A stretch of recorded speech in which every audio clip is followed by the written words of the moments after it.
కలుగునుగాక. కూడి ఉన్న మీకందరికీ యేసుక్రీస్తు నామములో నా ప్రత్యేకమైనటువంటి వందనాలు, శుభాలు తెలియజేస్తున్నాను.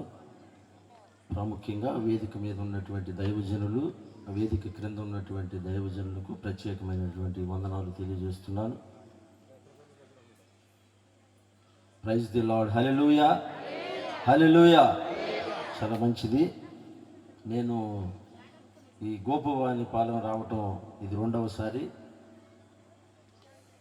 మొన్న దైవజనులు 2018లో మీరు వచ్చారు రమేష్ గారు అని చెప్పారు. నాకైతే సంవత్సరం గుర్తులేదు, కానీ ఒకసారి మీ మధ్యకి వచ్చి సాక్ష్యాన్ని పంచుకోవటం జరిగింది.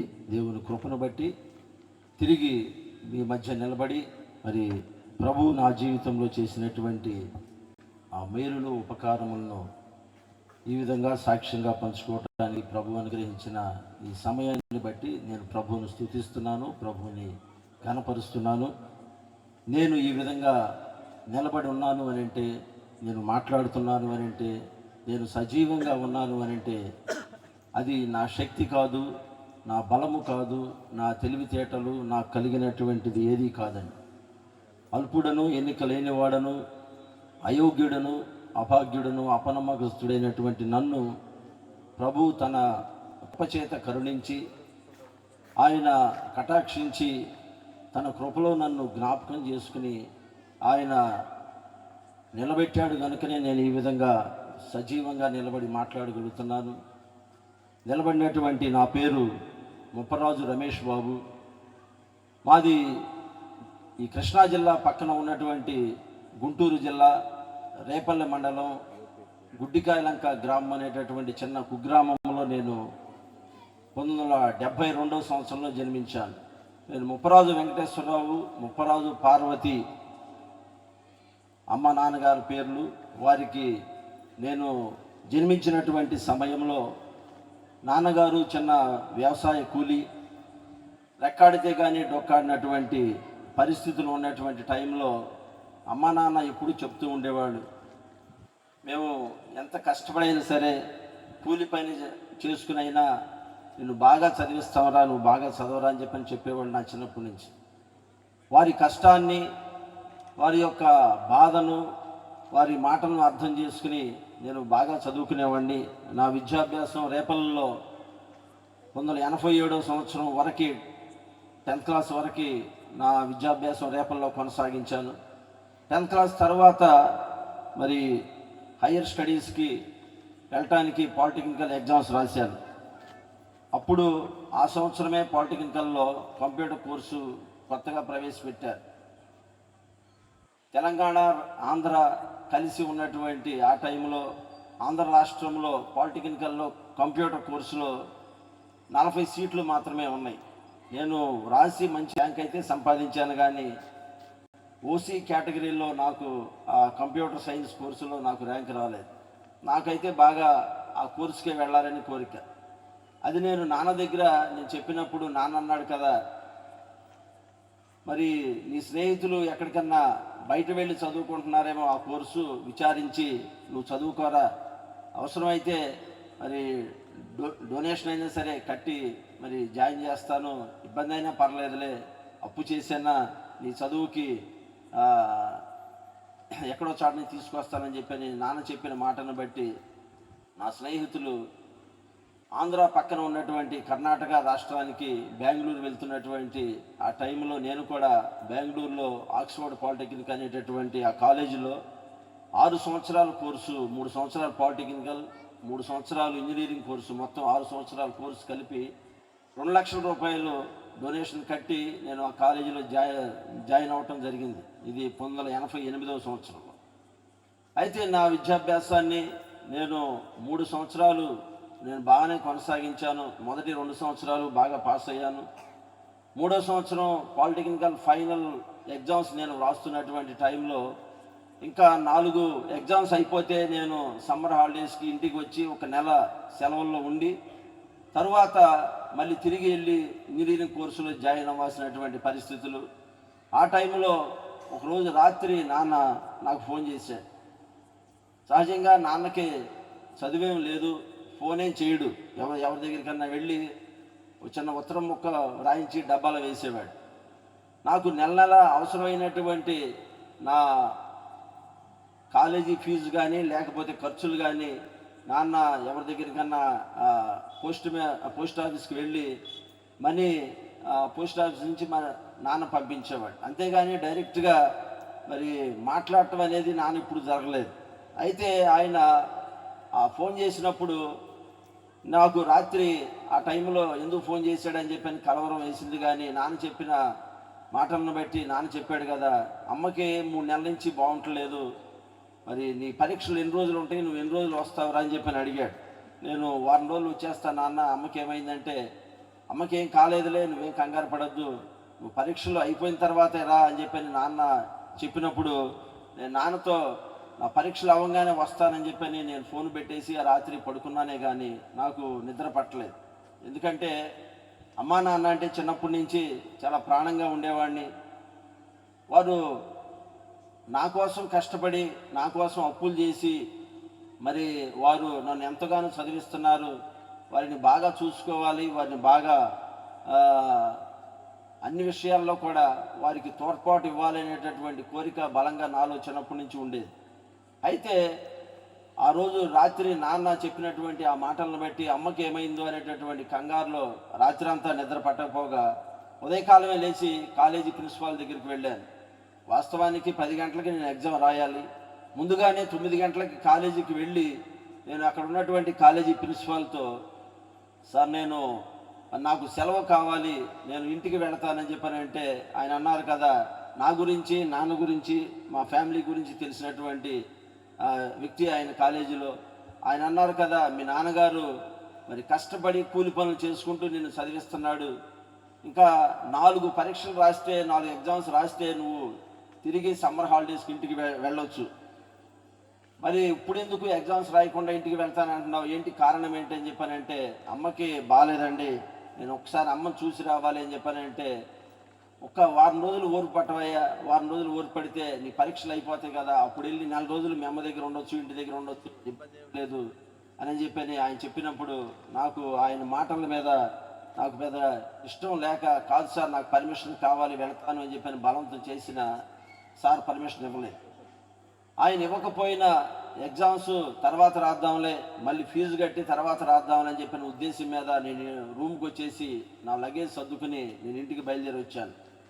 ఆకస్మికంగా బయలుదేరి రావటం, రిజర్వేషన్లు దొరకనటువంటి పరిస్థితుల్లో నేను చాలా ప్రయాణంలో ఇబ్బంది పడి నేను ఇంటికి చేరుకునేటప్పటికి ఆ మరుసటి రోజు అర్ధరాత్రి 2 గంటలు దాటింది.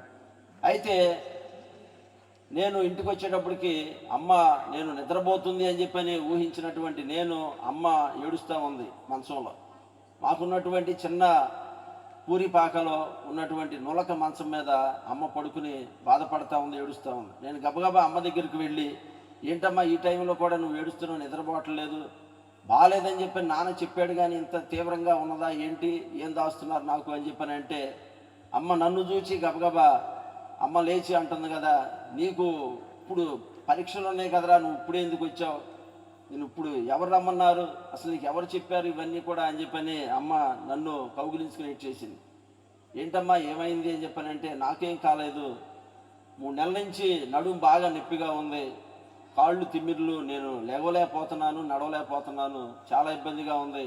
మరి జనాల్లో నాన్న చూపించాడు, ఎక్స్రేలు తీశారు, మరి బోన్స్ సంబంధించి కానీ నరాల టెస్టులు కానీ చాలా టెస్టులు చేశారు, మరి ఏదైంది సరిగా మాకు చెప్పట్లేదు, మందులు ఇచ్చారు తగ్గిపోతాయి అన్నారు కానీ నొప్పి బాగా ఎక్కువగా ఉంది, నిద్ర కూడా పట్టలేదు, ట్యాబ్లెట్లు వేసినా ఆ నొప్పి తగ్గట్లేదు అని చెప్పి అమ్మ చెప్తే నేను అమ్మకి ఆ రాత్రి ధైర్యం చెప్పాను. ఎందుకంటే అమ్మ నాతో ఎప్పుడు చెప్తా ఉండేది, మనకి 1 కోటి దేవతలు ఉన్నారా అని. అమ్మకి ఆ రోజుల్లో మరి 5వ తరగతి 5-6 తరగతుల వరకే అమ్మ చదివింది. పెద్దగా చదువు లేకపోయినా అమ్మ భగవద్గీత బాగా చదివేది, సంస్కృత శ్లోకాలు బాగా పఠించేది అమ్మ. ఎక్కడ ఏ గుళ్ళో ఏ పూజలు జరిగినా అమ్మనే పిలిపించుకుని భగవద్గీత పారాయణం చేసేవాళ్ళు చాలా ఎక్కువగా. అమ్మ చాలా దూరం ఈ భగవద్గీత పారాయణం చేయడానికి చాలా దూరం వెళ్ళినప్పుడల్లా అమ్మ చాలా విగ్రహాలు తీసుకుని వచ్చేది. అంతేకాదు చాలా ఫోటోలు తీసుకొచ్చి ఉన్నట్టు కొద్దిపాటి ఇల్లు అయినా సరే ఆ ఇంట్లో మరి అన్నిటిని కూడా సర్దిపెట్టి నేను సెలవులకు వచ్చినప్పుడు కానీ లేకపోతే నేను బయటకు వెళ్ళినప్పుడు కానీ చాలా చెప్తూ ఉండేది. ముక్కోటి దేవతలు మనలోనే కొలువై ఉన్నారా అని చెప్తూ ఉండేదమ్మ. ఆ రాత్రి అమ్మకున్నటువంటి ఆ బాధ, ఆ వేదన చూసినటువంటి నాకు ఒకంత ఆ విగ్రహాలు, ఆ ఫోటోలు అన్నీ చూసిన తర్వాత అమ్మ చెప్పినటువంటి ఆ మాటలు నాకు జ్ఞాపకం వచ్చి నన్ను నేను ధైర్యపరుచుకుని అమ్మతో చెప్పాను కదా, ఏం కాదమ్మా, మనకి ఎంతోమంది దేవుళ్ళు దేవతలు ఉన్నారని నువ్వే చెప్తావు కదా, ఎవరైనా సరే ఒక్కళ్ళైనా సరే నీకు తగ్గిస్తారు, నీకున్నటువంటి బాధ నొప్పి తగ్గిపోతుంది కాదు. ఉదయకాలమే మళ్ళీ తిరిగి నిన్ను మంచి డాక్టర్కి నేను తీసుకుని వెళ్ళి చూపించి మందులు ఇప్పించి మళ్ళీ నేను వెళ్తానమ్మా, వెళ్ళి పరీక్ష రాస్తాను, ఇబ్బంది లేదులే అని చెప్పని అమ్మని పడుకోబెట్టాను. అమ్మని పడుకోబెట్టానే కానీ ఆ రాత్రి నాకు నిద్ర పట్టలేదు. ఉదయకాలం లేచి అమ్మని తీసుకుని విజయవాడ పట్టణానికి బయలుదేరాను. విజయవాడలో జమ్మి చెట్టు సెంటర్ దగ్గర ఉన్నటువంటి MJ Naidu super speciality bones orthopaedic హాస్పిటల్కి వెళ్ళాను. అక్కడ ఎంఆర్ఐ స్కానింగ్లు, ఎక్స్రేలు తీసిన తర్వాత ఆ డాక్టర్ గారు ఇచ్చినటువంటి రిపోర్ట్ ఏమిటాయంటే, మీ అమ్మగారికి చాలా తీవ్రమైనటువంటి బలహీనత, ఎందుకంటే నడుం దగ్గర వెన్నుపూసలో ఉన్నటువంటి నరాలు చాలా వరకు చచ్చుబడిపోయి ఆ నరాలు తిరిగి పని చేయాలంటే చాలా కష్టం. ఆవిడ క్రమేణా ఆవిడ కాళ్ళలో స్పర్శ కోల్పోతుంది.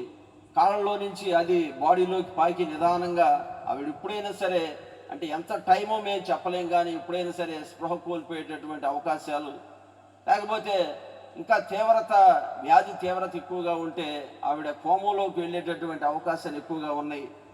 ఆవిడకి చెప్పకుండా మరి కొంత నొప్పులు తగ్గడానికి ఇంజక్షన్లు, ఆ ట్యాబ్లెట్స్ వాడుతుంది తప్ప ఇంకా చేసే మార్గం ఏం లేదని చెప్పని డాక్టర్ గారు చెప్పారు. నేను ఆ డాక్టర్ గారు కాళ్ళు పట్టుకుని నేను ప్రాధేయపడ్డాను.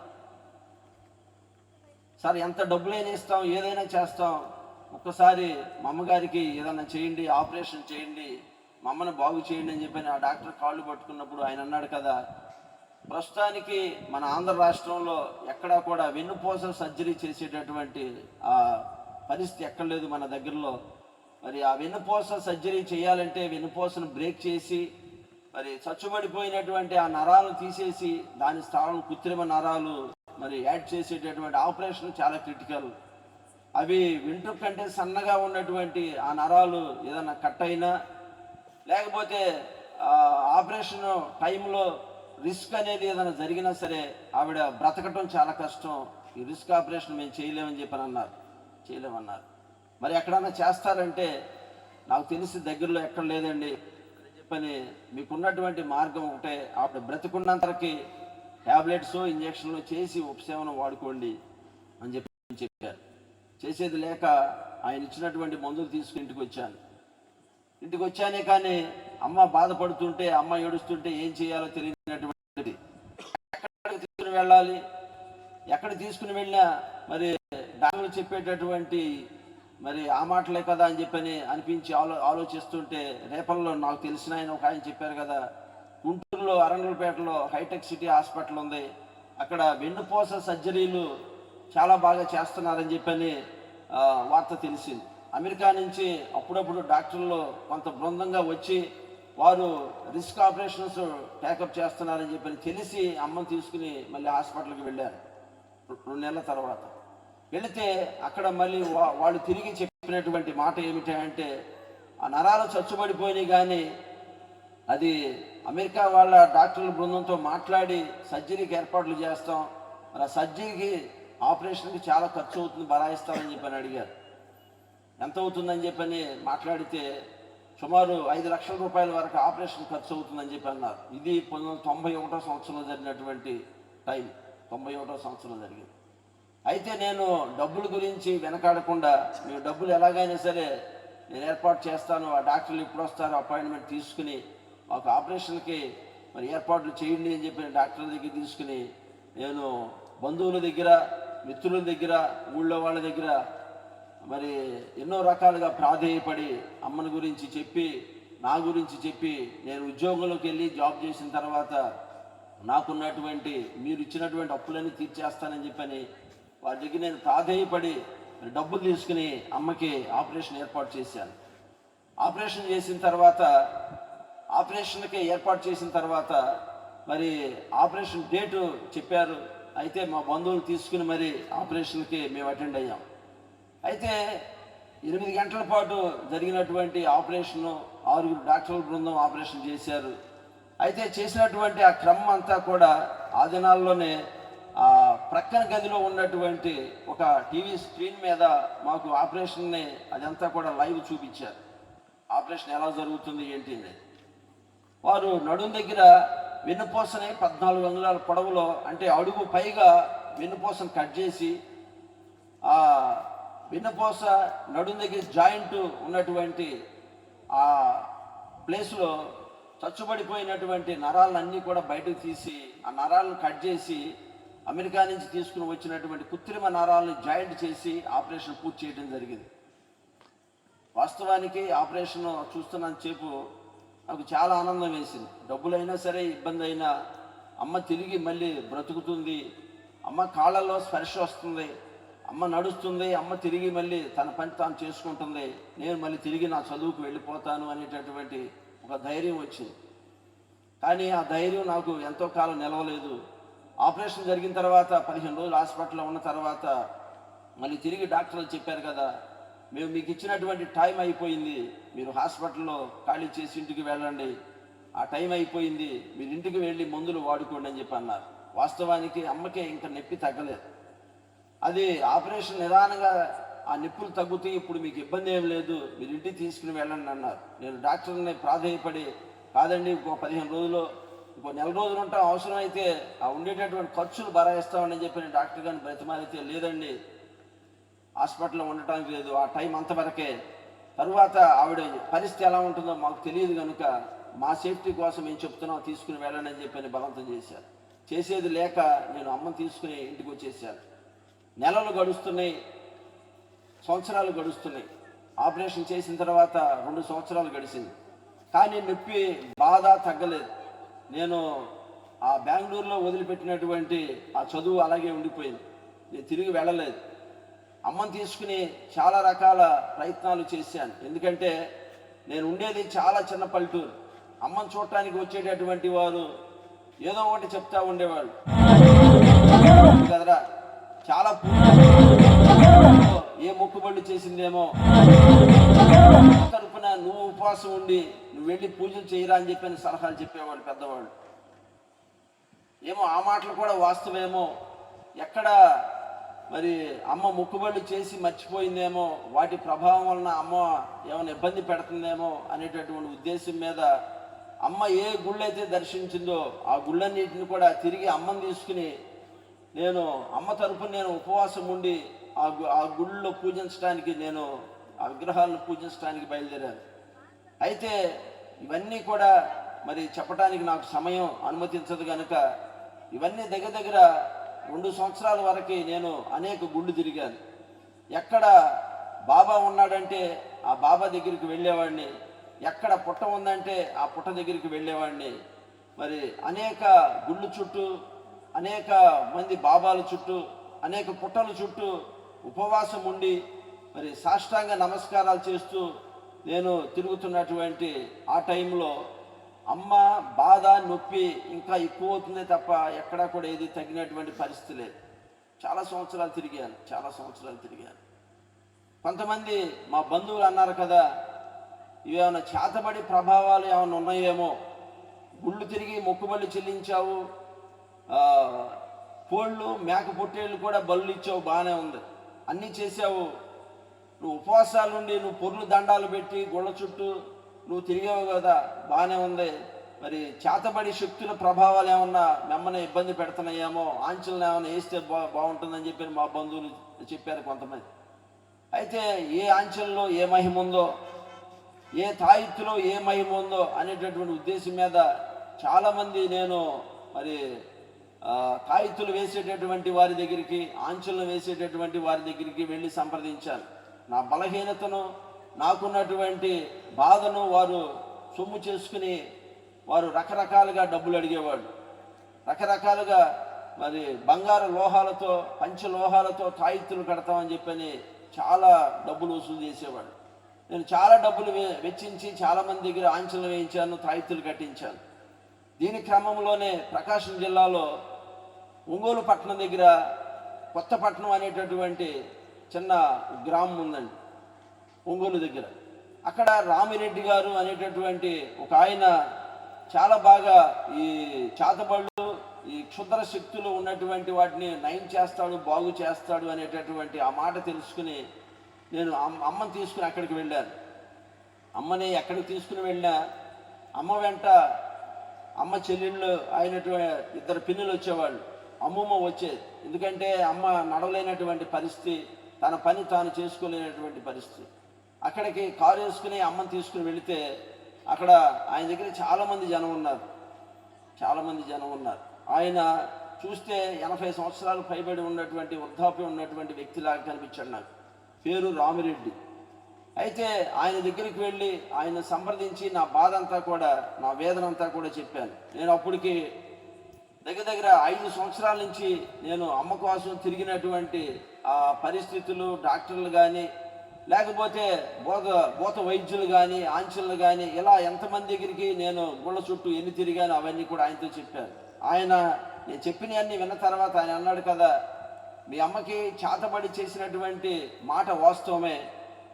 ఆ చేతబడి చేసి మీ రేపల ప్రక్కన ఉన్నటువంటి కృష్ణానదిలో దాన్ని కలిపేయటం జరిగింది. అందుకనే అది వెనక్కి రావటం అనేది చాలా చాలా కష్టమైనటువంటి పరిస్థితి జరగదు. ఆవిడ చనిపోవాలి కానీ తిరిగి బ్రతకడం అనేది సాధ్యం కాదు. అయినా నా ప్రయత్నం నేను చేస్తాను. ఎందుకంటే నేను 40 సంవత్సరాలు పైబడి ఈ క్షుద్ర వైద్యం నేను చేస్తున్నాను. ఈ భూత వైద్యంలో నేను ఈ ఏరియా కాదు, చాలా ఏరియాల నుంచి నా దగ్గరికి వస్తుంటారు.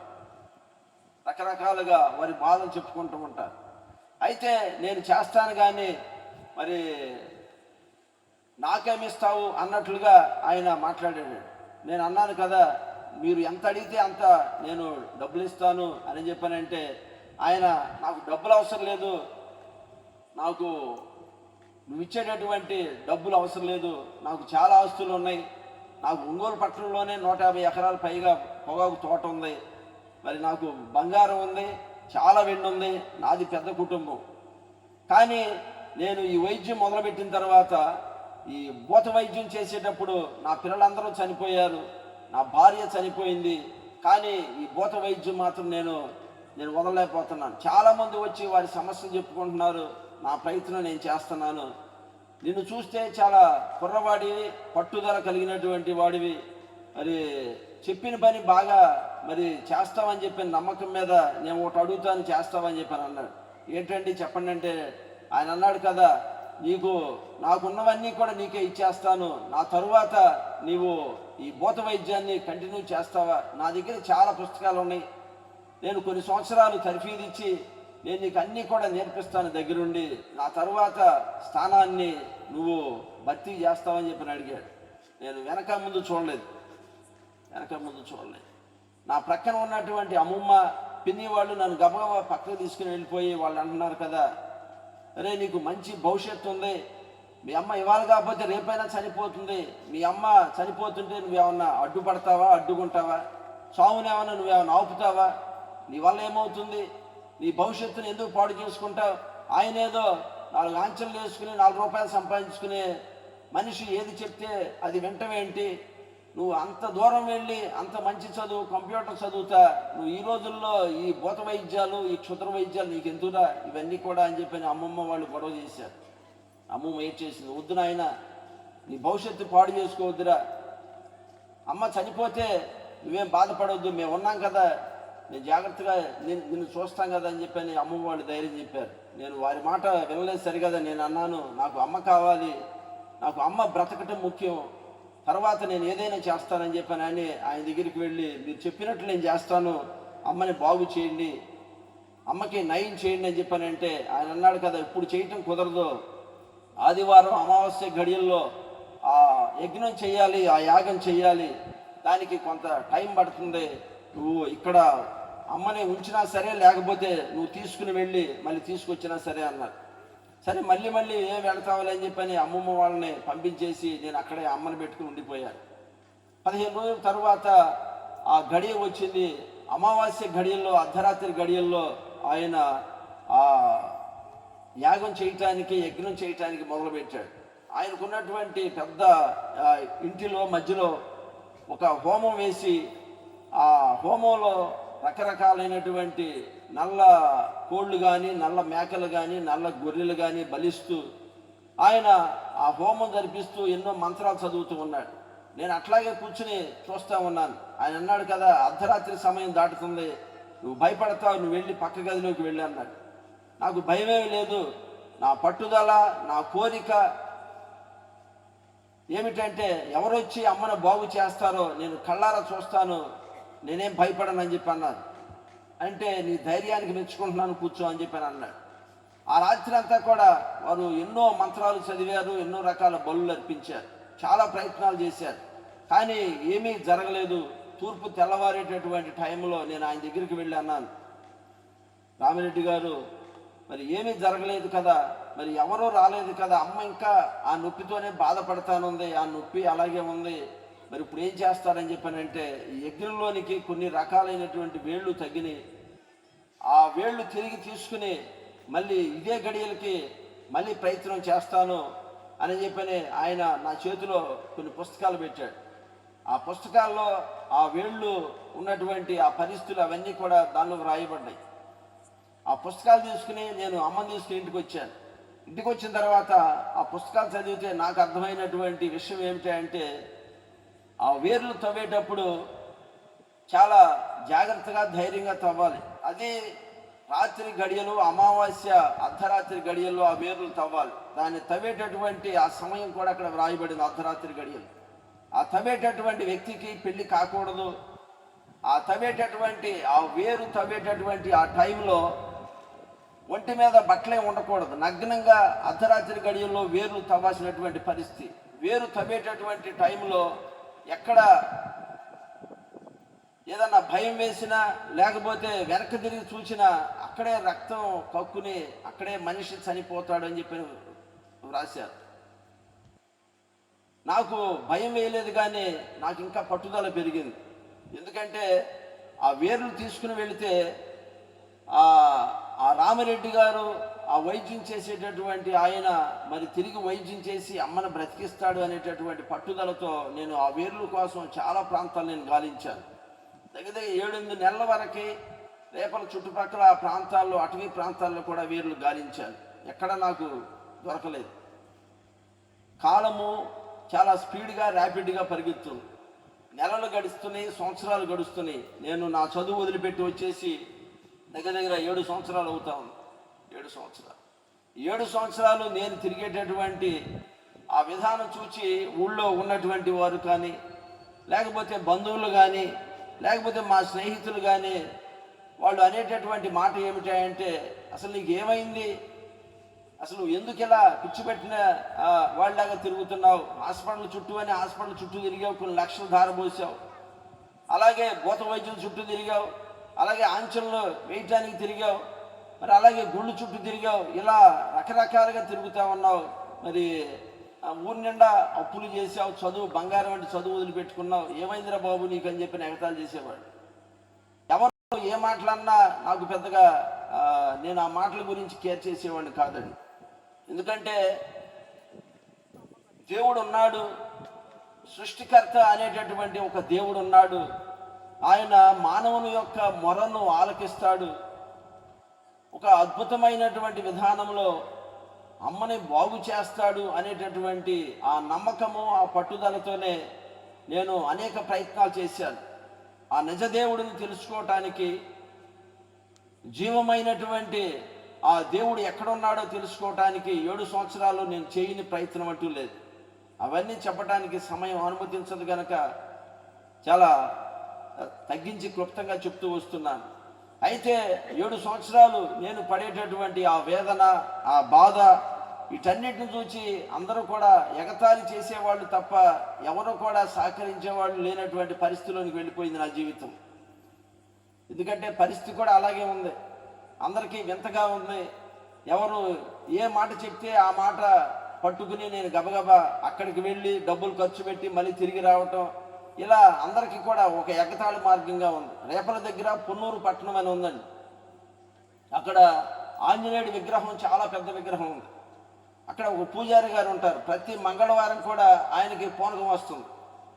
అయితే ఆయన పూనకంలో మరి వారి దగ్గరికి వెళ్ళినటువంటి వారి యొక్క ఆ పరిస్థితులన్నీ కూడా మరి ఆయన వారితో చెప్పి వారికి ఆంచనలు వేస్తూ ఉండేవాడు, తాయితులు కడుతూ ఉండేవాడు ఆయన. అయితే ఆయన దగ్గరికి కూడా నేను వెళ్ళినటువంటి క్రమంలో ఆయన అన్నాడు కదా, మీ అమ్మకి చేతబడి చేసినటువంటి మాట వాస్తవమే.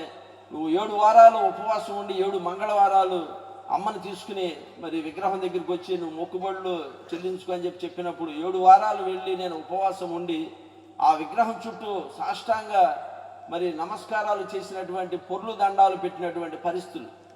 నేను పొర్లు దండాలు పెట్టినప్పుడు నా మోక చెప్పల దగ్గర, నా మోక చేతులు ఎక్కడైతే మరి నేలను నా శరీరం టచ్ అవుతుందో ఆ ఏరియా అంతా కూడా మరి చర్మం ఊడిపోయి తొలుపులు లేసినటువంటి పరిస్థితులు కూడా నేను అనుభవించాను. ఇవన్నీ ఎందుకు చెప్తున్నానంటే 7 సంవత్సరాలు పడినటువంటి ఆ వేదన, ఆ బాధ యొక్క తీవ్రత అంత అధికంగా ఉంది. అయితే బైబిల్ గ్రంథంలో చాలా అద్భుతమైనటువంటి ఒక మాట ఉంటుందండి. కీర్తనకారుడు తన కీర్తనలో 107 కీర్తన 20వ వచనంలో ఒక మాట వ్రాస్తూ అంటాడు కదా, ఆయన వాక్కును పంపి వారిని బాగు చేసెను అని. వారిని బాగు చేశాను. భూమి ఆకాశము అందున్నటువంటి సమస్తము కలుగు చేసినటువంటి సృష్టికర్త అయినటువంటి ఆయన వాక్కు మరి ఏ విధంగా నన్ను బాగు చేసిందో, నన్ను నా కుటుంబాన్ని ఏ విధంగా ఆయన వాక్కు సరిచేసిందో జాగ్రత్తగా ఆలోచన చేయండి. అక్కడ 7 సంవత్సరాల తర్వాత మా పొలంలో పనిచేస్తున్నటువంటి కూలి నా దగ్గరకు వచ్చి అన్నాడు కదా, అయ్యా చాలా సంవత్సరాల నుంచి పార్వతమ్మ గారిని తీసుకుని చాలా చోట్ల తిరుగుతున్నావు, చాలా లక్షలు ఖర్చు పెట్టావు, చాలా బాధ అవమానాలు కూడా అనుభవిస్తున్నావు.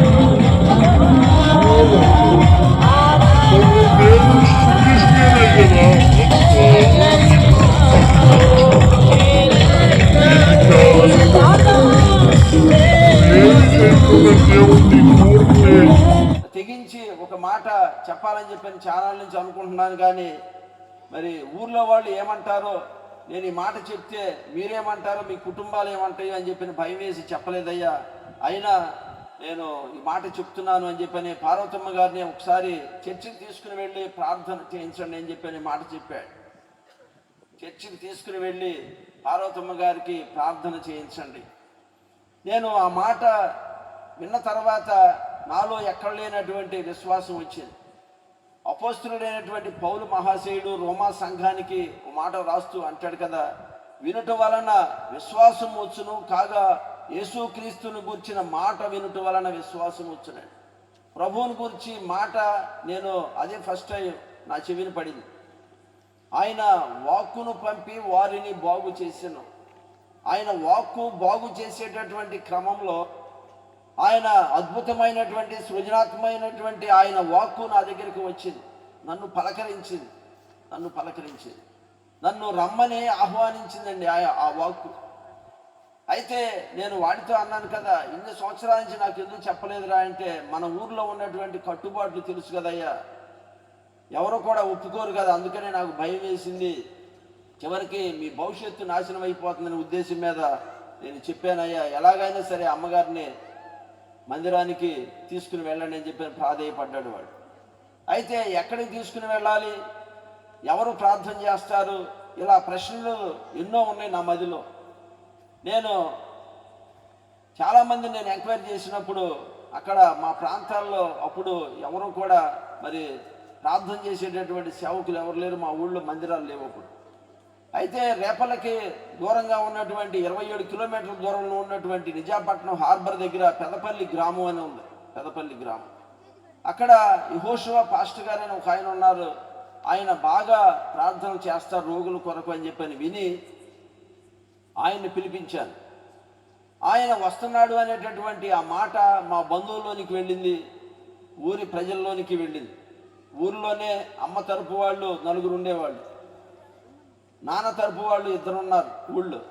అయితే ఈ కుటుంబాలు ఒక్కసారి వచ్చి వారు అన్నారు కదా, 7 సంవత్సరాల నుంచి నువ్వు ఎక్కడికి వెళ్ళినా మేము అభ్యంతరాలు ఏం చెప్పలేదు, కానీ ఇప్పుడు మాత్రం చర్చికి తీసుకుని వెళతాను అంటే, లేకపోతే పాస్టర్ గారిని తీసుకుని వచ్చి ఇంటికి తీసుకొచ్చి ప్రార్థన చేపిస్తానంటే మేము ఎవరు ఒప్పుకోమురా. అది ఊరు కట్టుబాట్లకి వ్యతిరేకం.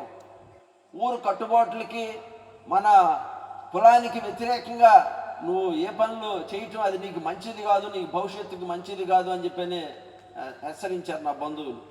నేను ఒకటే చెప్పాను, 7 సంవత్సరాలు నేను ఎక్కడికి వెళ్ళినా మీరు నాకు సహకరించారు, నా వెంట వచ్చారు. నేను అడిగినప్పుడు మరి మీరు డబ్బులు కూడా ఇచ్చారు, కానీ మిమ్మల్ని నేను డబ్బులు అడగట్లేదు, మిమ్మల్ని రమ్మని నేను అడగట్లేదు సరికదా. ఒక పాస్టర్ గారు ఇంటికి వచ్చి నా తల్లి కొరకు ప్రార్థన చేస్తారని చెప్పి నేను ప్రాధేయపడి అడుగుతున్నాను. దయచేసి ఎవరు కూడా ఇష్టం లేకపోతే జోక్యం కలుగు చేసుకోవద్దు.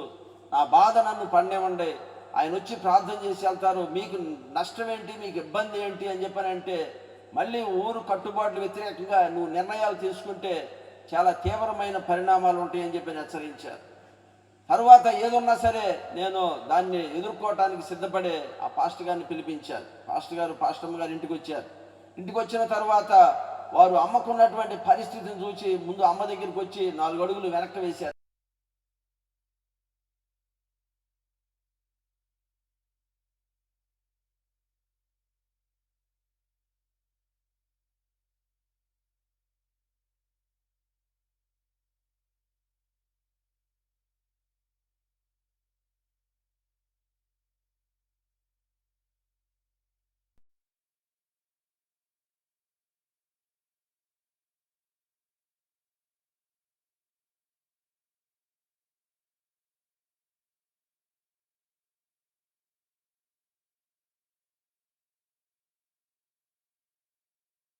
ఒకసారి అమ్ముకున్నటువంటి ఆ ఆంక్షలన్నీ తీసేస్తే మేము ప్రార్థన చేస్తామని చెప్పి అన్నారు. ప్రార్థన చేస్తాం.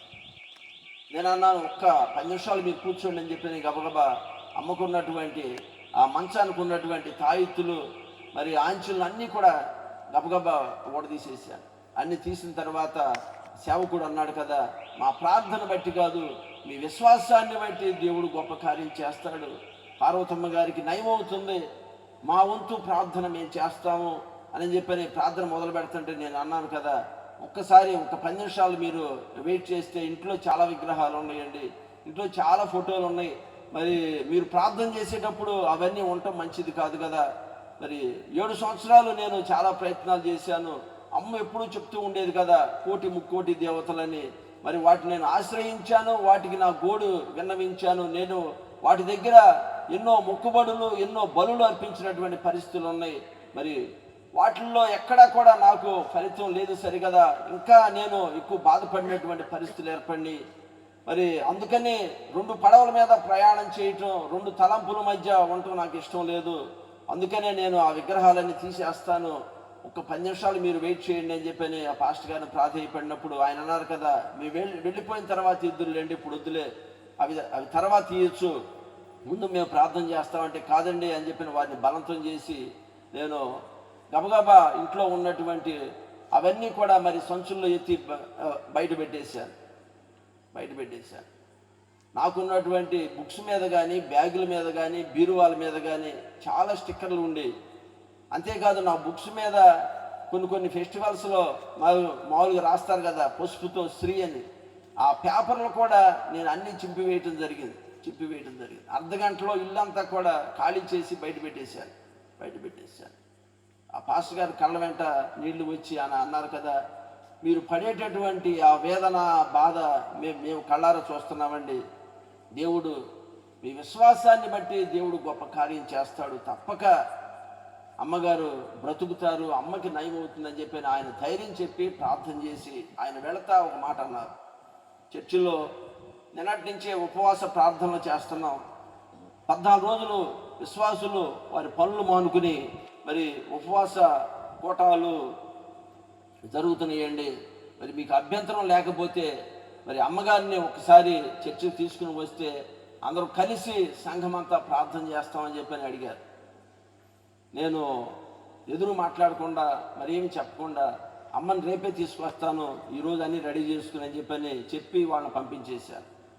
ఆ నోట మా బంధువులు తెలిసింది, పాస్టర్ గారు వచ్చారు, పాస్టమ్మ గారు వచ్చారు, రేపొద్దునే చర్చికి అమ్మని తీసుకుని వెళుతున్నాను అనేటటువంటి విషయం అందరి దగ్గరికి వెళ్ళిపోయింది.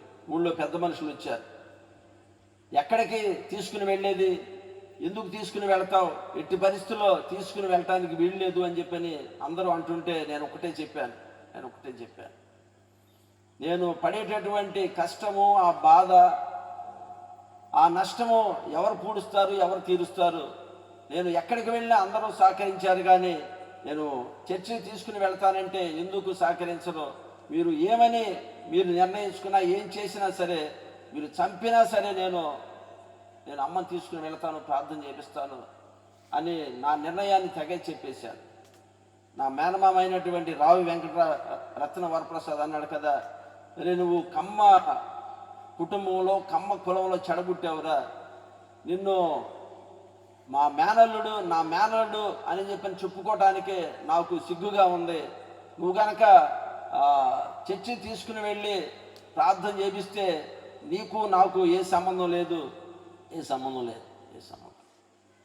అంతేకాక ఆయన అన్నాడు కదా, ఒకవేళ అమ్మ చచ్చిపోతే, మక్కాయి చచ్చిపోయిందని చెప్పి నేనే దహనం చేస్తాను, నీతో పని లేదు.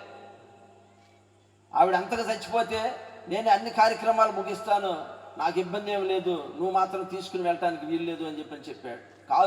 కాదు మావయ్య, నేను తీసుకుని వెళ్తానంటే నా పేక పట్టుకుని పైకెత్తి ఒకసారి నన్ను కింద పడేశాడు. నన్ను కొట్టినా, తిట్టినా, చంపినా నేను తీసుకుని వెళ్తాను అని తెగ చెప్తే మా బంధువులు అందరూ అన్నారు కదా, వీడు మన మాట ఇక వినడు, వీడిని వదిలేసేయండి, వీడు ఎట్లా తర్వాత ఊళ్ళోకి అడుగు పెడతాడో చూద్దామని అందరూ కూడా వ్యతిరేకించి వెళ్ళిపోయారు. ఇదంతా చూస్తున్నటువంటి అమ్మ ఏడుస్తూ ఉంది. అరే నా కోసం ఎంతూరా, నువ్వు చదువుకు వెళ్ళిపోరా, నా బాధ ఏదో, నా ఏడుపేదో ఎలాగోలా నేను ఆయుష్ ఉన్నంత వరకు బ్రతుకుతాను, తరువాత చచ్చిపోతాను,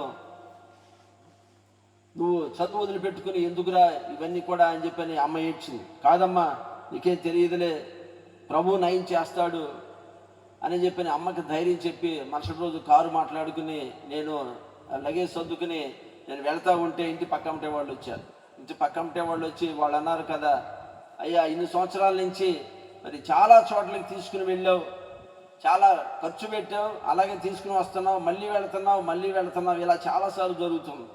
ఇప్పుడు అదే తంత, లేకపోతే మరి ఎట్లాగా అని అన్నారు. నేను అన్నాను కదా, లేదండి, నేను ఇప్పుడు చర్చికి తీసుకుని వెళ్తున్నాను, అమ్మకి పూర్తిగా తగ్గిన తర్వాతే నేను ఇంటికి తీసుకువస్తాను, అమ్మకి నయమైపోయిన తర్వాత నేను ఇంటికి తీసుకొస్తాను, కానీ లేకుండా నేను అమ్మకి తగ్గకుండా ఇంటికి రానని చెప్పానంటే కొంతమంది అన్నారు కదా, తగ్గకపోతే ఏం చేస్తావు అని అన్నారు. తగ్గకపోతే ఏం చేస్తావు? ఆ ప్రశ్న నాకు సవాలుగా ఉంది. నేను అన్నాను కదా, నేను యేసు ప్రభు మీద నమ్మకం మీద విశ్వాసం మీద ప్రభు పాదాల దగ్గరికి నేను వెళుతున్నాను, నేను ప్రార్థన చేయించడానికి తీసుకుని వెళుతున్నాను. ఒకవేళ తగ్గకపోతే పక్కనే ఉన్నటువంటి నిజాంపట్నం సముద్రంలో అమ్మని పడేసి నేను కూడా దూకి నేను చచ్చిపోతాం, కానీ మా బాడీస్ వస్తాయి, కానీ ఇంకా మరేది ఏది ఉండదని చెప్తే చాలామంది అపహాస్యం చేశారు, చాలామంది నవ్వారు. వీడికి పిచ్చి ముదిరిపోయింది, వీడు ఏదేదో మాట్లాడుతున్నాడని ఎగతాళి మార్గంగా చేశారు. ఎవరైనా అనుకున్నా నేను అమ్మని తీసుకుని బయలుదేరాను. పొలిమేరలో కారు ఆపి ఒకసారి ఊరి వైపు తిరిగితే కళ్ళ వెంట నీళ్లు వచ్చినాయి. ఎందుకంటే దేవుడు బ్రతికిస్తాడు, దేవుడు నయం చేస్తాడు అనేటటువంటి విశ్వాసం మీద వెళుతున్నాను. అందరినీ ఎదిరించి వెళుతున్నాను, అందరినీ వదిలిపెట్టి వెళుతున్నాను. భవిష్యత్తు ఏంటో నాకు తెలియదు, ఏం జరుగుతుందేంటో నాకు తెలియదు, కానీ దేవుడు ఉన్నాడు, దేవుడు చేస్తాడు అనేటటువంటి ఒక బలమైనటువంటి నమ్మకం నేను యేసు ప్రభు మీదే ఆధారపడి నేను వెళుతున్నాను. మరి తిరిగి ఎలా వస్తాను అనేటటువంటి ఒక ప్రశ్న నా హృదయంలో ఉంది. కానీ దేవుడు ఎలాగైనా సరే మళ్ళీ తిరిగి సజీవంగా ఊరిలోనికి నడిపిస్తాడు అనేటటువంటి నమ్మకం మీదే నేను అమ్మని తీసుకుని వెళ్ళాను. అది చాలా చిన్న పూరిపాక ఆ మందిరం. అక్కడ ఉన్నటువంటి ఒక 20 మంది విశ్వాసులు, వారు కూలి పని చేసుకునేటటువంటి విశ్వాసులు, వారి కూలి పనులు మానేసి వారు ఉపవాస ప్రార్థన చేస్తూ ఉన్నారు. అయితే అమ్మ కోసం వారు ప్రత్యేకంగా తీర్మానించుకుని 2 వారాలు మరి రాత్రింబవళ్ళు కూడా వారు దేవుని మందిరంలో ఉండి, దేవుని మందిరంలో మోకరించి అమ్మ చుట్టూ కూడా ఉండి ప్రార్థన చేయడానికి వారు తీర్మానించుకుని ప్రార్థన చేస్తున్నారు. ఆ టైంలో ఆ పాస్టర్ గారు అన్నారు కదా, అయ్యా మీరు కూడా అమ్మ తరపునే ఉపవాసం ఉండి ప్రార్థన చేయమన్నారు. నేను ఉపవాసం ఉంటాను, నాకు అలవాటేనండి, నేను ఉపవాసం ఉంటాను, నేను ప్రార్థన చేస్తాను, కానీ ఎలా ప్రార్థన చేయాలని నాకు తెలియదు, నేను ఎప్పుడు ప్రార్థన చేయలేదండి, ఎలా అడగాలో దేవుడు నాకు తెలియదు అని చెప్పానంటే ఆ పాస్టర్ గారు చాలా సింపుల్గా ఒక మాట చెప్పారండి. చిన్నప్పటి నుంచి అమ్మని నాన్నని ఏం కావాలని అడిగావో, అమ్మ నాకు ఇది కావాలి, నాన్న నాకు ఇది కావాలి, అలా యేసయ్య దగ్గర మీరు అడగండి చాలు. ఆయన తన దగ్గరకు వచ్చినటువంటి వారిని ఆయన ఎన్నడూ కూడా త్రోసివేసేటటువంటి దేవుడు కాదు. ఆయన తృణీకరించేటటువంటి దేవుడు కాదు. ఆయన పాదాలు పట్టుకుని ప్రాధేయపడండి చాలు. మీకు కలిగినటువంటి ఆ బాధలో నుంచి, ఆ నెమ్మదిలో నుంచి దేవుడు తప్పక మిమ్మల్ని విడిపిస్తాడు, అమ్మని బాగు చేస్తాడని చెప్పి ఆ పాస్టర్ గారు చెప్పినటువంటి ధైర్యంతో నేను మోకరించి ప్రార్థన చేయటం మొదలుపెట్టాను. ఆ చర్చికి ఒక చిన్న గుమ్మం ఉంది. అయితే నేను అందరితో పాటు కాకుండా నేను ఆ గుమ్మం దగ్గరికి వెళ్ళి ఆ గుమ్మంలో నేను మోకరించి ప్రార్థన చేస్తూ ఉంటే ఆయన అన్నారు కదా, అయ్యా ఈ చర్చికి కరెంట్ లేదు, ఉన్నది చిన్న గుడ్డిపాటి దీపం, అయితే రాత్రిపూట ఏమైనా పురుగు పుట్ట వస్తాయేమో, మీరు లోపల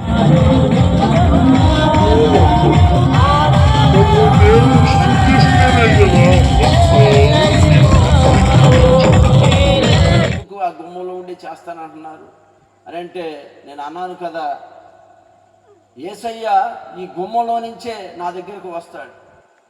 ఆయన ఆ వచ్చినటువంటి ఆ క్రమంలో ముందు నేను యేసయ్య పాదాలు పట్టుకుని నా బాధ అంతా కూడా ఆయనతో నేను చెప్పుకోవాలి, ముందు నేను ఆయన్ని ఎదుర్కోవాలి, ముందు నేను ఆయన పాదాలు పట్టుకోవాలి. అందుకని నేను గుమ్మంలోనే ఉంటానంటే ఆయన ఏం మాట్లాడలేదండి, ఏం మాట్లాడలేదు. సరే అక్కడే ఉండి చేయండి, మీ నమ్మకాన్ని బట్టి, మీ విశ్వాసాన్ని బట్టి దేవుడు తప్పక మీకు ప్రత్యక్షత ఇస్తాడు అని చెప్పని ఆయన ధైర్యం చెప్పాడు. నేను ప్రార్థన చేస్తున్నాను. 14 రోజులు మంచినీళ్ళు కూడా తాగలేదు. చావో రేవో అన్నట్లుగా ఉన్నటువంటి పరిస్థితిని బట్టి, ఎదుర్కొనేటటువంటి సవాళ్ళను బట్టి దేవుని పాదాలు పట్టుకుని ప్రార్థన చేయటానికి మొదలుపెట్టాను. ఈ 14 రోజులు చేస్తున్నటువంటి ప్రార్థనల్లో నేను కార్చినటువంటి కన్నీరు, నేను కార్చినటువంటి నా నోటి వెంట, ముక్కుల వెంట కార్చినటువంటి సొంగ కిందపడి మడుగులు కట్టి, రోజు పొద్దునపూట సాయంత్రం 2 వృద్ధాప్యం ఉన్నటువంటి తల్లులు ఉన్నారు ఆ మందిరంలో.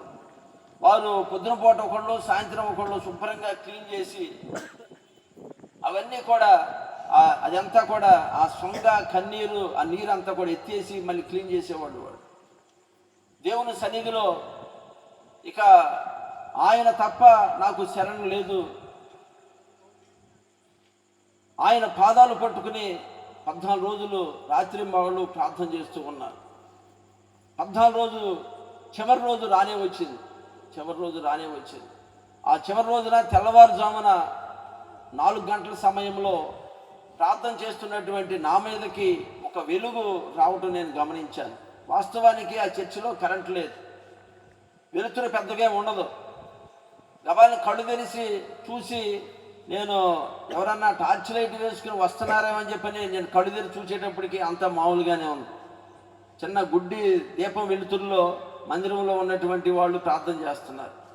నేనేదో భ్రమపడుతున్నాను అనేటటువంటి ఆ ఉద్దేశం మీద తిరిగి మళ్ళీ మోకరించి మళ్ళీ ప్రార్థన చేస్తూ ఉన్నాను. 10 నిమిషాల తర్వాత మళ్ళీ రెండోసారి ఆ వెలుగు మళ్ళీ తిరిగి నా మీదకి రావటం మొదలుపెట్టింది. మళ్ళీ గబాల్ని ఎవరు వచ్చారా అని చెప్పని ఆతృతగా నేను కళ్ళు తెరిచి చూశాను. ఎవరూ లేరు, అంతా ప్రశాంతంగానే.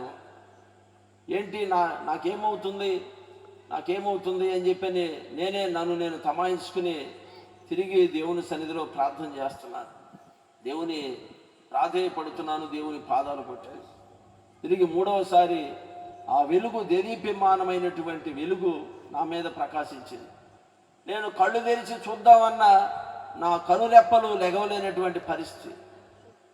ఆ వెలుగులో తెల్లని వస్త్రధారి అయి తన గాయపడినటువంటి హస్తాన్ని చాచి ఆ ప్రభు నా దగ్గరికి వచ్చి, యేసయ్య నా దగ్గరికి వచ్చి నా కన్నీరు తుడుస్తూ ఆయన అంటున్నాడు కదా తన మెలనైనటువంటి స్వరంతో, నా కుమారుడా నువ్వు ఏడవద్దు, నా కుమారుడా నువ్వు ధైర్యంగా ఉండు.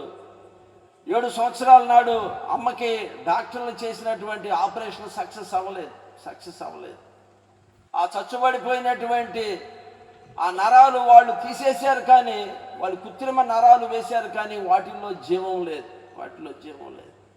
పరమ వైద్యుడిగా నేను అమ్మకి ఆపరేషన్ చేస్తాను, నాయన నువ్వు ఏడవద్దు, నువ్వు అందరినీ వదిలిపెట్టి నా పాదాలు పట్టుకున్నావు కదా, నేను నిన్ను విడువను, నిన్ను ఎడబాయను అని చెప్పని ఆయన నా కన్నీరు తుడిచి ఆయన అమ్మ దగ్గరికి వెళతా ఉంటే నేను అరుస్తున్నాను, యేసయ్య వచ్చాడు, యేసయ్య అమ్మకి ఆపరేషన్ చేస్తానన్నాడు అని చెప్పని అంటుంటే, వారు 14 రోజుల నుంచి రమేష్ గారు మంచినీళ్ళు కూడా తాగకుండా ఆయన ఉపవాసం ఉండి ప్రార్థన చేస్తున్నాడు కదా, ప్రార్థనలో ఆయన అరుస్తున్నాడు అని చెప్పని వారు నా దగ్గరికి ఎవరు రాలేదు. యేసయ్య అమ్మ దగ్గరకు వెళ్ళి 7 సంవత్సరాల క్రితము ఆపరేషన్ జరిగినటువంటి అడుగు పైన ఆ కోసినటువంటి నడుము దగ్గర ఆయన తన గాయపడిన హస్తాన్ని చాచినప్పుడు ఆ ప్రాంతం అంతా కూడా తిరిగి మళ్ళీ చీల్చబడింది. నేను ఏ ఆపరేషన్ అయితే వైద్యులు చేసేటటువంటి ఆపరేషన్ నేను స్క్రీన్ మీద చూచానో, దర్శనంలో ప్రభు నాకు చూపిస్తా ఉన్నారు ఆయన చేసేటటువంటి పని అంతా కూడా. ఆ చేర్చబడినటువంటి ఆ నడుము భాగంలో ఆయన తన హస్తాన్ని పోనించినప్పుడు, తన గాయపడినటువంటి హస్తాన్ని పెట్టినప్పుడు ఆ కృత్రిమ నరాలు చచ్చుబడిపోయినటువంటి ఆ నరాలన్నీ కూడా ఆయన చేతుల్లోనికి వచ్చినాయి. ఆయన చేతుల్లో నుంచి ఒక వెలుగు, ఒక జీవం వెళ్ళటం నేను చూచాను. ఏ నరాలైతే చచ్చుబడినాయో, ఏ నరాలైతే పని చేయట్లేదో అవన్నీ కూడా కదలికలు నేను చూస్తూ ఉన్నాను. ప్రతి నరం కదులుతుంది, ప్రతి అవయవం కదులుతుంది. ఆ కదలికలు వెన్నుపూసలోనికి వెళ్ళటం, బ్రెయిన్లో నుంచి ప్రతి నరం అవయవం కదలటం, దానితో పాటు అమ్మ ఆ కాళ్ళు వేళ్ళు కదిపించడం కూడా నేను చూచాను. కాలు వేళ్ళు, అరికాలు, పాదం కూడా కదిపిస్తా ఉంది. వాస్తవానికి అమ్మకి బలహీనత వచ్చిన తర్వాత, సంవత్సరం తర్వాత కాళ్ళలో స్పర్శ కోల్పోయింది. ఎక్కడ ఏ వైద్యుల దగ్గరికి వెళ్ళినా గుండు సూదులు పెట్టి అమ్మని పొడిచి, అమ్మ స్పర్శ ఉందా, ఎంతవరకు స్పర్శ ఉందని చెప్పి గుండు సూదులు పెట్టి పొడిచేవాడు. అది 7 సంవత్సరాలకు క్రమేణా అరికాలు నుంచి మోకాలు క్రింద వరకు వచ్చింది స్పర్శ లేనటువంటి. అంటే మోకాలు క్రింద వరకు కాళ్ళు కదిపించలేదు, కాళ్ళు మోపు చేయలేదు, స్పర్శ లేదు. స్పర్శ లేనటువంటి ఆ కాళ్ళలో స్పర్శ వచ్చింది. చచ్చుబడిపోయినటువంటి ఆ నరాల్లో దేవుడి జీవాన్ని నింపినప్పుడు వేళ్ళు కనిపిస్తూ ఉంది. నేను ఇంకా అరుస్తున్నాను, యేసయ్య ఆపరేషన్ చేస్తున్నాడు, అమ్మ వేళ్ళు కనిపిస్తుంది అని చెప్పని అరుస్తూ ఉన్నాను. వేళ్ళు కనిపిస్తుంది, ప్రతి అవయవం కూడా కదులుతూ ఉంది అమ్మ బాడీలో. తిరిగి తన గాయపడినటువంటి హస్తాన్ని ఆ గాయంలో నుంచి ఆయన బయటకు తీసేసిన తర్వాత ఆ గాయం అంతా కూడా, ఆ కుట్లు వేయబడినటువంటి ఆ ప్రాంతం అంతా కూడా యథావిధిగా అయిపోయింది. ఆయన తిరిగి నా దగ్గరకు వచ్చి నా కన్నీరు తుడుస్తూ ఆయన మెలనైనటువంటి స్వరముతో ఆయన మాట్లాడినటువంటి మాట, ఆయన పలికినటువంటి పలుకు, నా కుమారుడా ధైర్యంగా ఉండు, నువ్వు దిగులు పడవద్దు, నిబ్బరము కలిగి నువ్వు ధైర్యంగా ఉండు. భూ దిగంతముల వరకు నా సాక్షిగా నేను నిన్ను వాడుకుంటాను. ఎవరు నిన్ను వదిలివేసినా నేను నిన్ను వదిలివేసేటటువంటి దేవుణ్ణి కాదు. నేను నిన్ను విడువను, ఎడబాయను. నువ్వు అందరినీ వదిలి నా దగ్గరికి వచ్చావు కదా, నువ్వు ధైర్యంగా ఉండు అని చెప్పని నా కన్నీరు తుడిచి ఆయన వెళతా ఉంటే నేను లేచి గంతులు వేస్తున్నాను. నేను లేచి అరుస్తున్నాను, యేసయ్య వచ్చాడు, అమ్మ బాగుపడింది అని చెప్పని అరుస్తూ ఉంటే రమేష్ గారికి ఏదో అయిందని చెప్పని గబగబా అందరూ వచ్చి కూడా నా రెక్కలు పట్టుకుని, రమేష్ గారు మీరు కంట్రోల్ అవ్వండి, అమ్మకి తగ్గిపోతుందండి, కంట్రోల్ అవ్వండి. నాకేం కాదు, ఒక్కసారి అమ్మ దగ్గరికి వెళ్ళి మీరు అమ్మని లేపండి,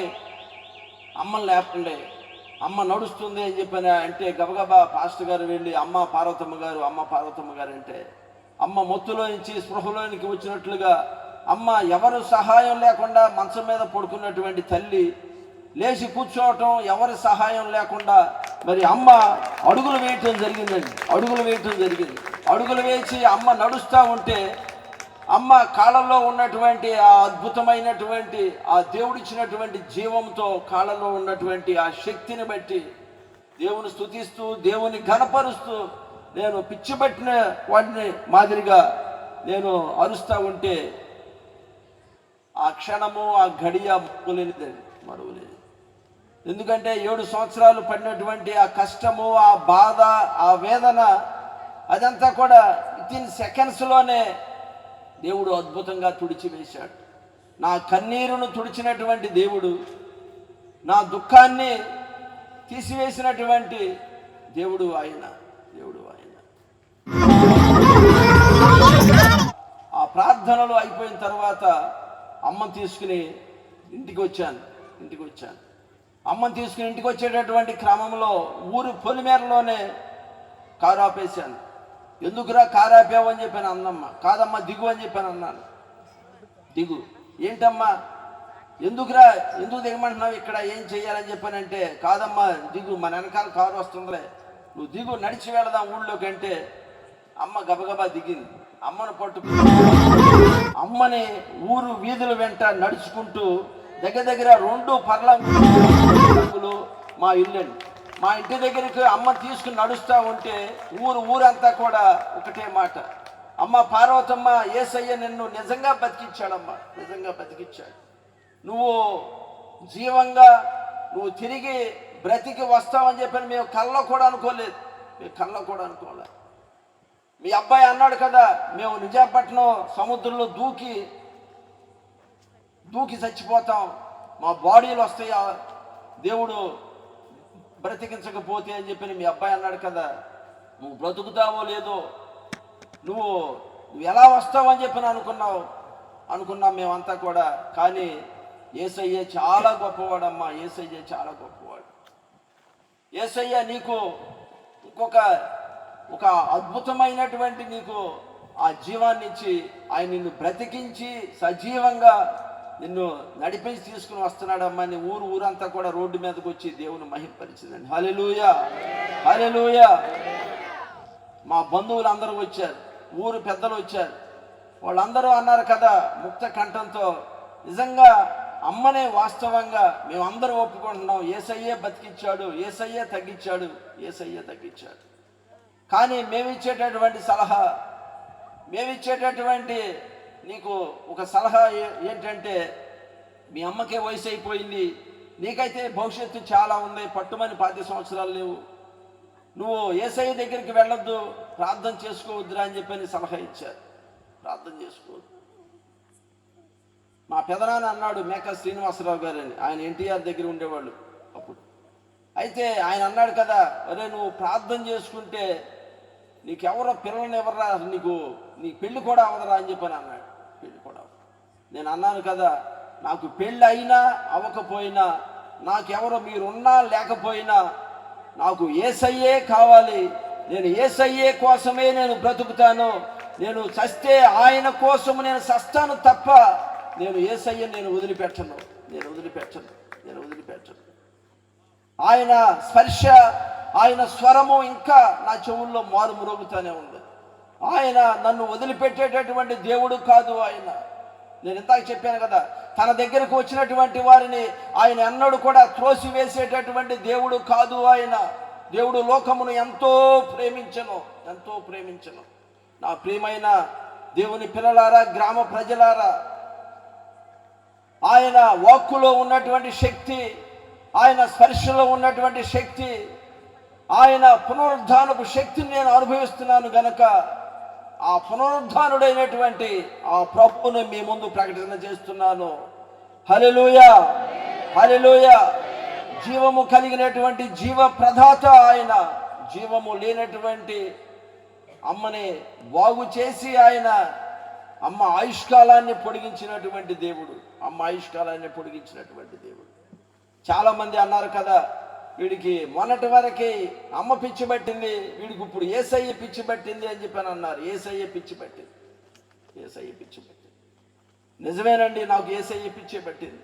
ఎందుకంటే నా బాధ అంతా ఆయన తీసివేశాడు కదా, ఆయన నన్ను దగ్గరకు చేర్చుకున్నాడు కదా, నా కన్నీరు తుడిచాడు కదా. ఆయన తప్ప నాకెవరు లేరు, ఆయన తప్ప నాకెవరు లేరు. భక్తుడైన దావీదు అంటాడు కదా, ఆకాశమందు నీవు తప్ప నాకెవరున్నారు ప్రభు ఈ లోకములో అని చెప్పని అంటున్నాడు దావీదు. అవునండి, నా కన్నీరు తుడిచినటువంటి ఆ దేవుణ్ణి, నా దుఃఖాన్ని తీసివేసినటువంటి ఆ దేవుణ్ణి, నా కుటుంబాన్ని బ్రతికించినటువంటి ఆ దేవుణ్ణి నేను గర్వంగా చెప్తున్నాను. ఆయన మాత్రమే దేవుడు, యేసుక్రీస్తు అందరికీ ప్రభు. ఆయన మాత్రమే జీవము కలిగినటువంటి దేవుడు, జీవ ప్రదాత ఆయన. ఆయన మాట్లాడే దేవుడు, ఆయన పలకరించే దేవుడు, ఆయన పరామర్శించే దేవుడు, ఆయన వినేటటువంటి దేవుడు, ఆయన వినేటటువంటి దేవుడు. ఆయన తప్ప వేరొక దేవుడు ఎవరు లేరు లేరు లేరు. నేను గర్వంగా చెప్తున్నాను, నేను సవాల్ చేసి చెప్తున్నాను, నేను ధైర్యంగా నా దేవుడిని నేను ప్రకటిస్తున్నానని ఈ రాత్రి వేళ ఇక్కడ ఈ మాట చదవండి. మేము పునరుద్ధానుడైనటువంటి క్రీస్తుని మేము ప్రకటిస్తున్నామని చెప్పని, పునరుద్ధానుడైనటువంటి నా దేవుడు నన్ను పునరుద్ధానుడిగా, నన్ను జీవము కలిగి నేను సజీవంగా ఉండటానికి నా కన్నీరు తుడిచినటువంటి నా దేవుడు అండి ఆయన. 7 సంవత్సరాలు ఎన్ని అవహేళనలు, ఎన్ని బాధలు, ఎన్ని కష్టాలు,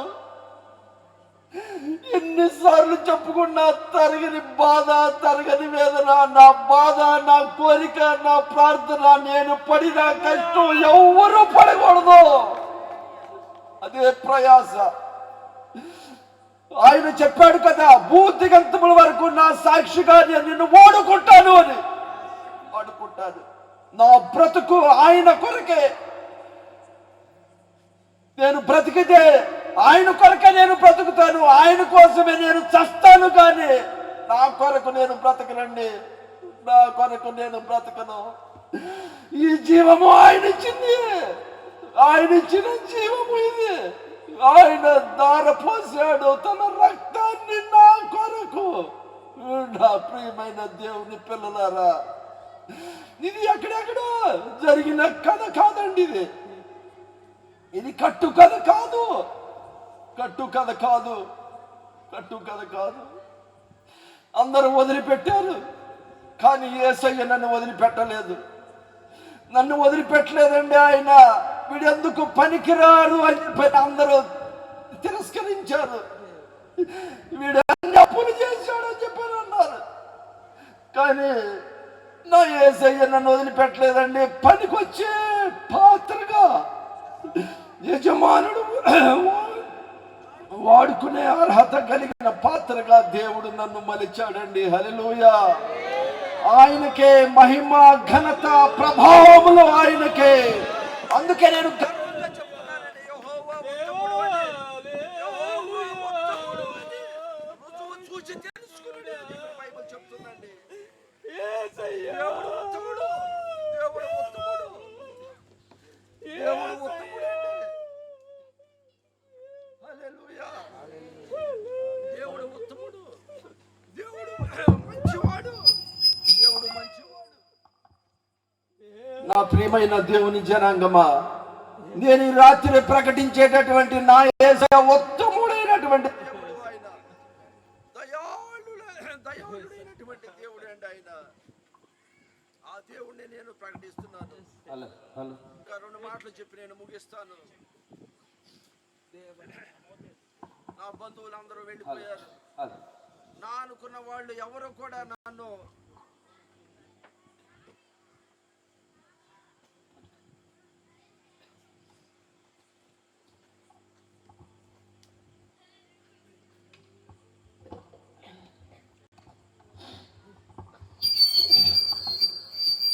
అమ్మని ఇంటికి తీసుకొచ్చిన తర్వాత నేను అమ్మని అందరూ చూసిన తర్వాత అందరూ నేను చెప్పినటువంటి సమాధానం విని, సరే నీ చావేది నువ్వు చావు, ఎవడో పట్టించుకోడరా అని చెప్పని వదిలేసి వెళ్ళిపోయారు.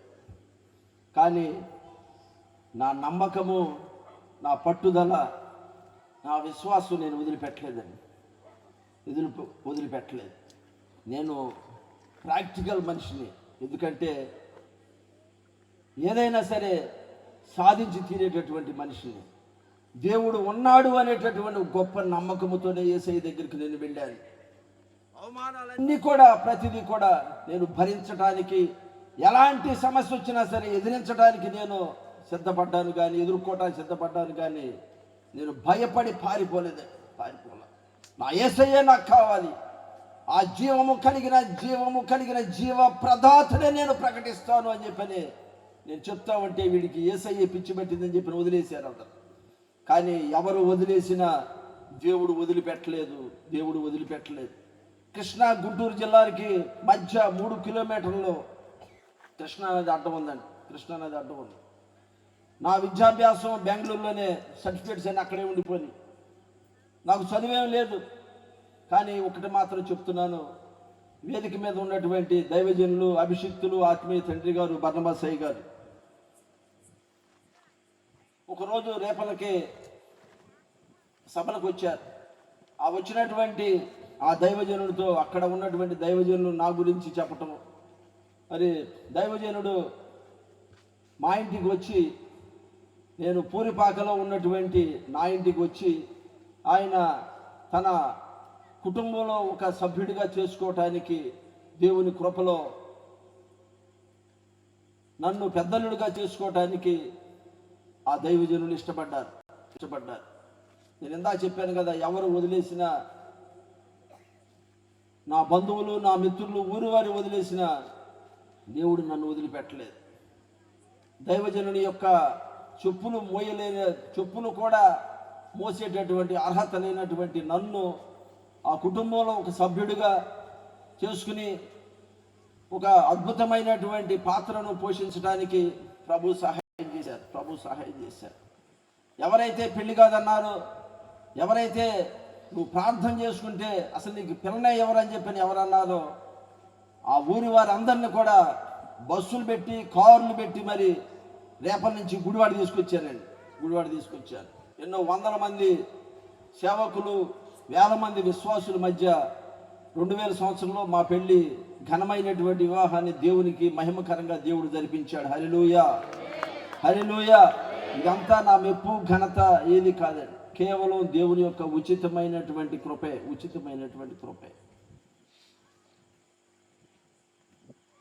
నాన్నకి 80 సంవత్సరాలు, అమ్మకి 73 సంవత్సరాలు. ఎప్పటికీ సజీవముగా దేవుని మహిమపరుస్తూ, దేవుడు పొడిగించినటువంటి ఆయుష్కాలాన్ని బట్టి దేవుని మహిమపరుస్తూ ఉన్నారండి. హల్లెలూయా. అందుకే బల్ల బుద్ధి గర్వంగా చెప్తున్నాను, జీవము కలిగినటువంటి దేవుడు ఆయన, పునరుద్ధానుడైనటువంటి దేవుడు ఆయన తప్ప ఈ లోకంలో, ఈ ప్రపంచంలో వేరే ఎవ్వరూ లేరు.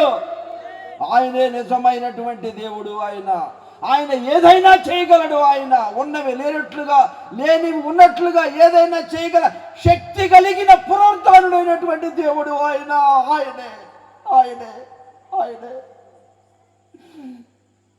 ఎన్ని వందలు, ఎన్ని వేల సార్లు చెప్పినా తరగనటువంటిదండి ఆయన చేసిన మేలులు, ఉపకారములు. గ్రామాల్లో, పట్టణాల్లో, మండలాల్లో, రాష్ట్రాల్లో ఎన్నిసార్లు వేల సార్లు చెప్పడానికి ప్రభు సహాయం చేశారు. నా దేవుడు గొప్పవాడు, నా దేవుడు మంచివాడు, నా దేవుడు ఉత్తముడు. ఆయన దయాళుడు, ఆయన జీవము కలిగిన జీవ ప్రదాత ఆయన. అందుకు సజీవ సాక్షి నేను, నా కుటుంబమే.